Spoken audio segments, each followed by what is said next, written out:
CR से अनुरोध है सीएनएक्स आईटी की ये चार्ट जो मेरे स्क्रीन पे उसे दिखाएं। अगर वो दिख रही है तो इस चार्ट को देख के मुझे यही समझ में आ रहा है, हाथी तो निकल चुका, हाथी तो निकल चुका। मैं अगर उसकी पूंछ को पकड़ूंगा तो मैं गलत हूं। मैं इस हाथी के घूमने का इंतजार करूंगा, यहां मैं सेलिंग में पार्टिसिपेट नहीं करूंगा। तो जब घूम जाएगा ये बाई सिग्नल आएगा 1 2 3 दिन में, तब हम इसको बाइंग करेंगे। 1 2 दिन की खाली अपॉर्चुनिटी के चक्कर में पड़े रह के मेरी ये बड़ी चाल छूट जाएगी। दुनिया भर के लार्ज कैप आईटी स्टॉक्स में 15 से 25% तक की तेजी संभव है।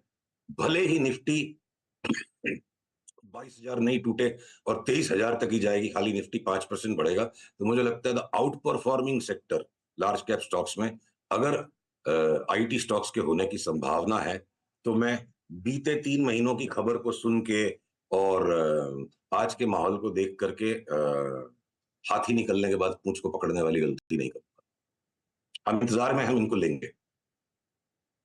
अच्छा, ओके।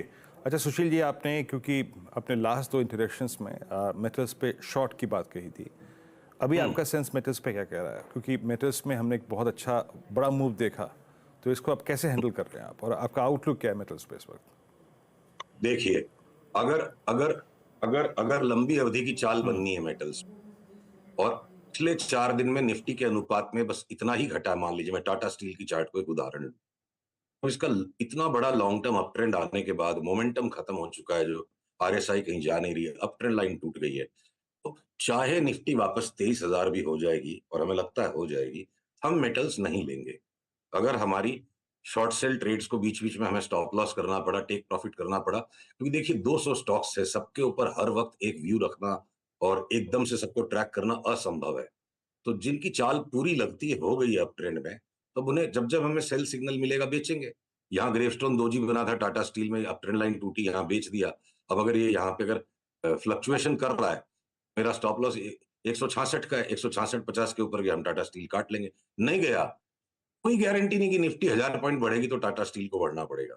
जब 1,000 पॉइंट निफ्टी बढ़ रही थी 22,000 से 23,000 की तरफ, आईटी स्टॉक्स गिर रहे थे ना, तब आईटी स्टॉक्स के बढ़ने का अगर नंबर आएगा तो मेटल्स को गिरना है। तो हमारा कोई भी गणित बदला नहीं है, चार्ट्स बिल्कुल वैसे के वैसे हैं। अगर हिंडाल्को ने और 10 रुपया ऊपर बढ़ के हमारा स्टॉप लॉस कटवा दिया, इसका मतलब ये नहीं है कि हमको हिंडाल्को में अब लिवाली करनी चाहिए। वापस सेल सिग्नल आएगा, वापस बेचेंगे। तो कोई परिवर्तन नहीं है। सारे लार्ज कैप मेटल के स्टॉक्स शॉर्ट सेल में है, और टाइम टू टाइम चाहे टेक प्रॉफिट चाहे ट्रेडिंग स्टॉप लॉस, इन्हें हम बार बार बेच के कमाएंगे। जब तक चार्ट नहीं बदलती, और मुझे लगता है अगले 1 महीने तक नहीं बदलेगी, मुझे कोई संकोच नहीं है इस अनुमान में कि टाटा स्टील 140 के नीचे मिलेगा।